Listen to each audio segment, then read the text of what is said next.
The Atlanta Braves defense plays a big part in another loss as they drop a game 1-0 to the Milwaukee Brewers. The offense could do nothing against Freddy Peralta in the back end of the Brewers rotation on Monday. We'll break down all of that from the game and also give you some injury updates on Ronald Acuna Jr. and Tyler Matzek. All that on today's episode of Lockedon Braves. So let's get into it. You are Locked On Braves, your daily Atlanta Braves podcast. Part of the Locked On Podcast Network, your team every day.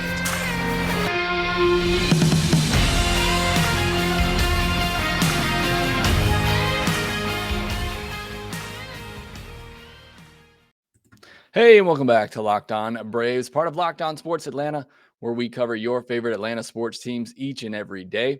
I am your host, Jake Mastroianni. You can follow me on Twitter at shortstopball, and you can check out my bio there to see where I am covering the game of baseball, including the Atlanta Braves in written form over at tomahawktake.com. Also, make sure you follow the podcast on Twitter at lockedon_Braves, where you can send me in all of your questions, comments, feedback on the podcast. Love to hear from you. And you can also subscribe to us on YouTube as well and hit me up in the comments section there. And thanks for making Locked On Braves your first listen each and every day. We post episodes daily, 5 days a week, Monday through Friday, and are free and available on all platforms. On today's episode, we'll be breaking down that 1-0 loss to the Milwaukee Brewers on Monday. The defense, again, letting us down, but also the offense just could not get anything going. I got some injury news to get to, some Spencer Strider stuff to talk about, a lot to get to on today's episode, and then we'll obviously preview Tuesday's game. But let's jump into this game from Monday. Again, a 1-0 loss. Not much offense from either team in this one. But I want to talk about the offense to start. Obviously, the Braves offense been struggling at times. I actually thought the at-bats over the weekend were much better. And really for the past week or so, I thought the at-bats have been much improved. But they just could not get going in this game. And Freddy Peralta, a big reason for that. And look, Freddy Peralta is a great pitcher. The Braves should be a great offense. But Freddy Peralta was on his game tonight. I made the comment on Twitter because I heard the Braves broadcast and they made several wrong takes on Monday talking about the Brewers. But one of those was they said Freddy Peralta is a 4th or 5th starter. I can't remember if that was BJ or Peter Moylan that said that. That can't be farther from the truth. And that just shows you a broadcast team that wasn't doing their homework. Anybody that watched Freddy Peralta last year knows he is at worst a number 3 starter on most rotations. He's probably a number 2 starter, and he showed you just how good he can be on Monday. And Freddy Peralta is one of those pitchers that you have to get to early. It's been proven track record of the last year plus now. He can struggle in the first inning. He has a 12.68 ERA in the first inning this year. Last year, a 5.33 ERA in the first inning. So he's one of those pitchers, you don't get them early, he really gets into a groove and can shut you down. And that's exactly what happened on Monday. And the Braves had their chance in the first inning. Again, it's just things not going their way. They got a hit, they got a walk, but they also had 2 lineouts in that inning, balls that were absolutely scorched and went right to players. You had the line out from Matt Olson in the first inning. It was the hardest hit ball of the game at 105.4 miles per hour, which tells you there was not a lot of hard hit balls by either team in this game. But that was the hardest hit ball at the game. It went right to Rowdy Tellez over at first base. That's at least a single. Maybe he gets down the corner for a double. And then you have Travis d'Arnaud with 2 outs, smoke a ball right at Jace Peterson, who made a great catch. That would have been at least a run, if not more. And that decided the game right there. And that's just unfortunate for the Atlanta Braves. Unfortunate that those balls couldn't get down and get past the corner infielders, but it's also unfortunate the Braves offense just couldn't do anything else. I mentioned those 2 hard hit balls in the first inning. The Braves only had 4 hard hit balls in this game, balls that are hit 95 miles per hour or harder. Again, you had those 2. You had one by Ozzie Albies, which is a pop-up. Olson had another one on a ground out that was a hard hit ball. That was it from the Braves in this game as far as hard hit balls go. The offense was completely silent after the first inning and never really had a chance, never really threatened. Their only other hit in this game was a dribbler up the line of the third baseline by Marcell Ozuna that he beat out. That was their only other base runner after the first inning. They went 1, 2, 3 in 7 of the 9 innings, struck out 16 times, swung and missed 25 times.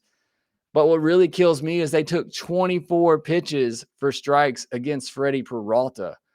This guy is a 2-pitch pitcher. I already said he's very good. I'm not taking anything away from Freddy Peralta. He is a very good pitcher, and at any given day, he can shut down a very good lineup as he did on Monday.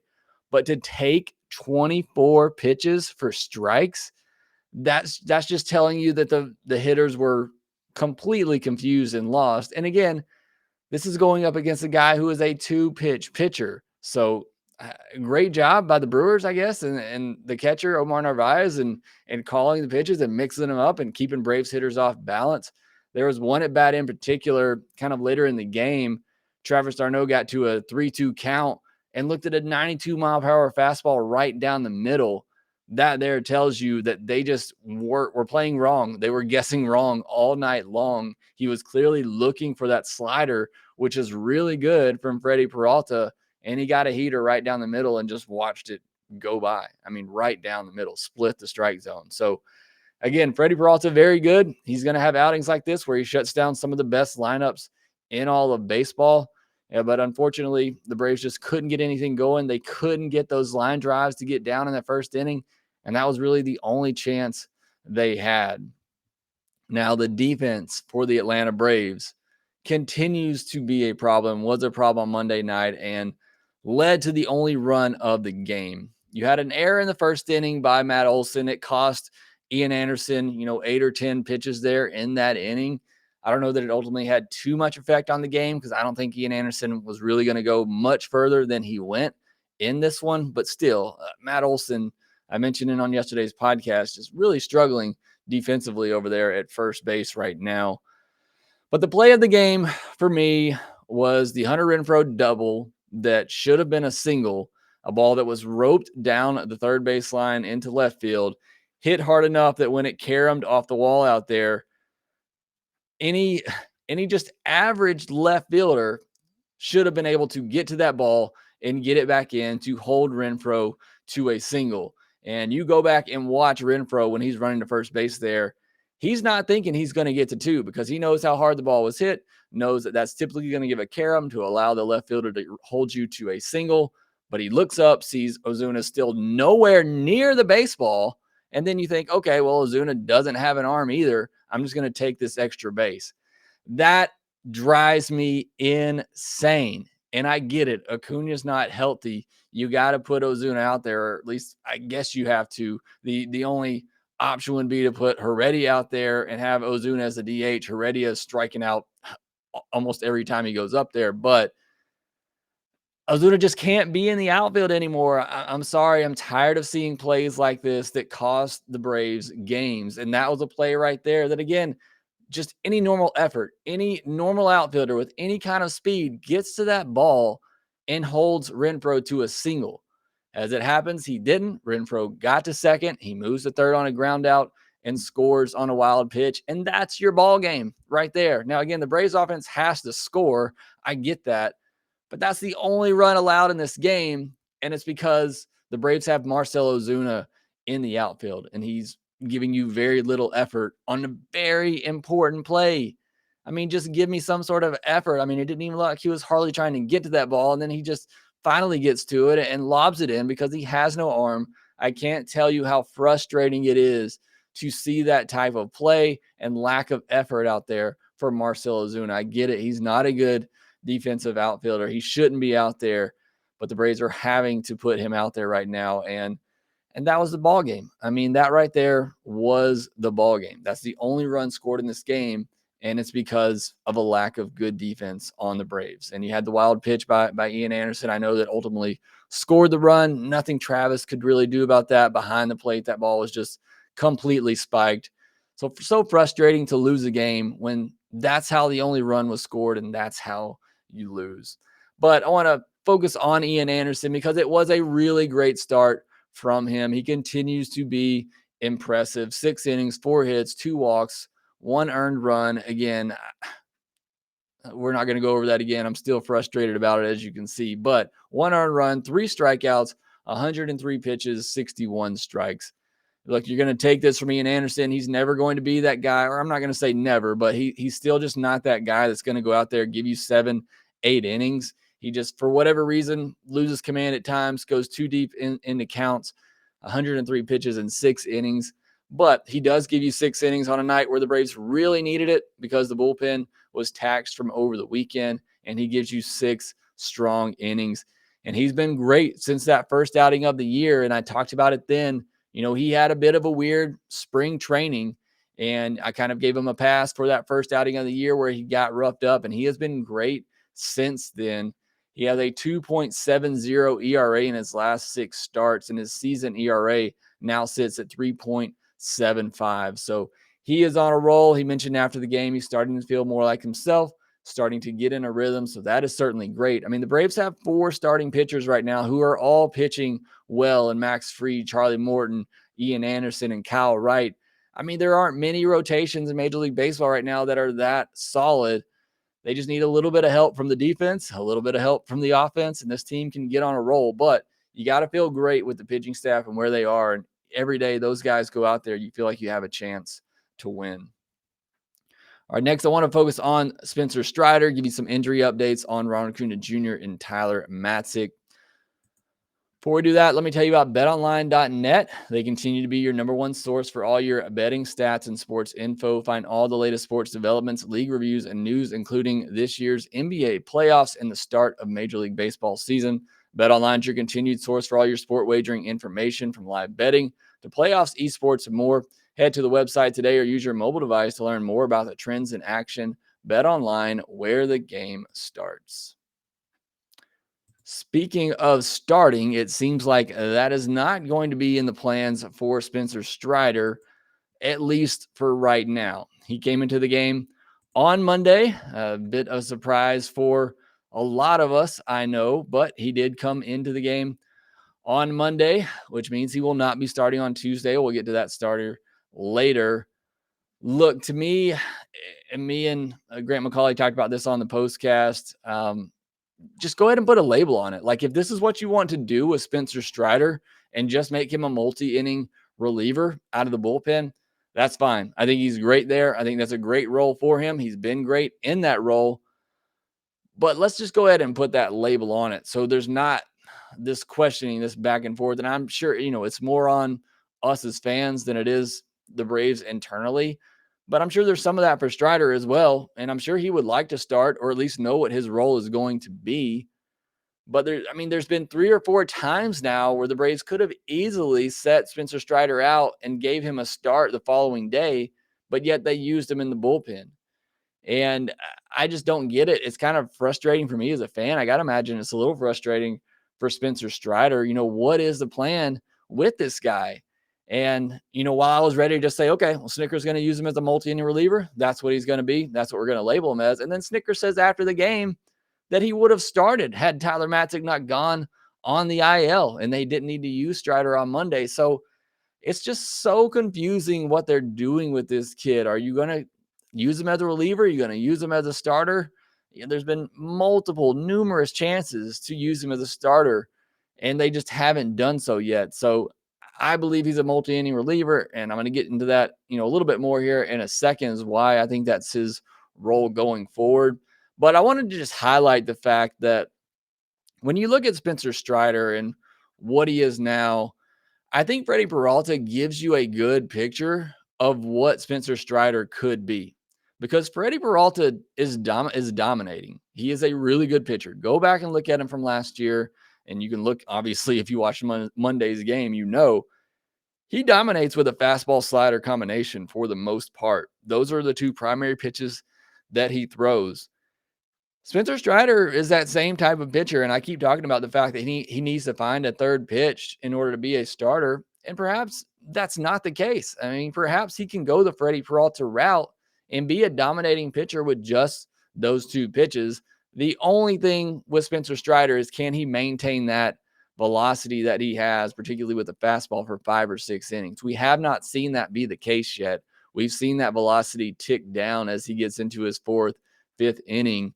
So that's the only key for him, is can he maintain that velocity throughout? But Freddy Peralta is a great example of a pitcher who is a 2-pitch pitcher with a fastball slider, and he can keep hitters guessing, and he can dominate a lineup, 2-3 times through. Peralta's a guy that, hasn't particularly gone deep in games in his career. He's 5 or 6 innings, but I'll take that. I mean, if you give me what Freddy Peralta is doing right now, what he did last year, and you tell me that's going to be Spencer Strider's future, that he's a solid number 2, possibly, again, at worst, number 3 starter, which is what I believe Freddy Peralta is, I think that's the ceiling for Spencer Strider. I don't know if he gets that chance this year to become that type of starter, but I think that's what he could be in the future. All right, let's jump into some injury news real quick. I'll start with Tyler Matzek, since I already kind of mentioned it. He goes on the injured list with shoulder inflammation. This makes sense. We talked about it a lot on here. The velocity is down. He's been getting hit hard. Now he's struggling with control. So kind of makes sense that he's dealing with a little something. Hopefully, all he needs is a little bit of rest. And when he comes back, he's the Tyler Matzek that we're used to seeing, the Tyler Matzek we've seen over the last 2 years. Look, these guys put a lot of stress on their arms in order to win that World Series, and I thank them for that. But I think you're going to see some fatigue from some of these relief pitchers. We already have Luke Jackson down. Now Tyler Matzek is down for, an unknown amount of time. And that just comes with what you have to do in order to win a postseason and pitching those innings, all those high leverage innings. And I think that's playing a part in it, not to mention, coming off a pandemic and short spring trainings, which shouldn't affect relievers quite as much. But I think that is playing a role with some of these relievers right now that we're seeing for the Braves. So Matzek will be on the IL for a little while. Again, hopefully he just needs some rest and he comes back strong. But going back to Spencer Strider, I think this plays a big role for him. And I think he becomes a big part of that bullpen, because right now you look at it, Jansen, Minter, those are your top 2. You got Will Smith back there as well. Colin McHugh, Darren O'Day, and Spencer Strider. Kind of falls into, that 4th, 5th option in the bullpen right now for me. And I think he kind of becomes this guy that can bridge a gap and give you 2 innings in a game. And he was great on Monday. So I think Strider earns a bigger role. That's why I think he sticks in the bullpen for quite a while now, because they need him out there, quite frankly. It also makes sense, and Grant McCauley mentioned this to me on the postcast, but why they didn't use Matzek on Sunday. They stuck with Jackson Stevens in those extra innings there, didn't go with Matzek. I don't know why. You could have gone with Strider there, but that makes sense why they didn't use Matzek in that game. Also on the injury front, Ronald Acuna Jr. Was out again on Monday. As you know, he did some more tests, and Snit made it sound like if he responds well to those tests and everything went good while he was doing those tests, performing those tests, that he could be in there on Tuesday. I get the feeling he's going to be in there on Tuesday. Again, maybe as the DH. If not, I think it's time we start thinking about an IL stint for Ronald Acuna Jr. if he's not ready on Tuesday. Look, you can't be too careful with Acuna here. He's coming off a major injury. There's other parts that he's going to be overexerting, that he hasn't used a lot and played with, at this level of competition in a while. So it makes sense that, he's going to strain some things here and there as he works his way back. But you don't want this to become a lingering thing, and you certainly don't want it to become a situation where he tears something else and he's out for a couple of months and you pretty much miss him for all of this season. So you can't be too careful with him. Want to make sure he's 100% when he comes back so that he doesn't hurt something else. Look, I'm a fan of Ronald's. Baseball is a fan of Ronald. We want him in there. He wants to be in there, but you got to play it very careful with him. And once he's out there, he's going to play full speed. That's just his game. So I understand the caution. I understand the frustration as well. But I would say if he's not ready to be back in the lineup on Tuesday, it's probably time for him to go on the IL. But you look at his replacements, and there's just really not a lot to replace him with. Drew Waters is the only other outfielder on the 40-man roster, and he's currently battling a hamstring issue, hasn't been playing every day at Gwinnett. If the Braves move either Manny Pena or Eddie Rosario to the 60-day IL, that would open up a 40-man roster spot where you could either bring back Alex Dickerson, which would give you a left-handed bat, or potentially Preston Tucker, who has some history with the Braves as well. So those are your options if Acuna does go on the IL, but I'm hoping that he's ready. I'm hoping he's healthy and that he's ready to go on Tuesday. Speaking of Tuesday, we'll preview that matchup next with Tucker Davidson getting the ball for the Atlanta Braves. With the ever-increasing number of makes and models, it's now impossible for your local auto chain parts store to stock all the parts that your car will ever need. Why endure often pointless or seemingly intimidating questioning and wait while the person behind the counter orders the parts on their computer, choosing the only brand their warehouse happens to carry? You have computers with access to rockauto.com at home and in your pocket. Save time and money when using Rock Auto. Rock Auto is a family business serving do-it-yourselfers for over 20 years. Rock Auto prices are reliable low for every customer. They have everything you can need, from brake parts, tail lamps, motor oil, and even new carpet. Go explore their easy-to-use website today to find the solution to your auto part needs. Go to rockauto.com right now. See all the parts available for your car or truck. Right, locked on in there. How did you hear about us box, so they know that we sent you. Amazing selection, reliably low prices, all the parts your car will ever need at rockauto.com.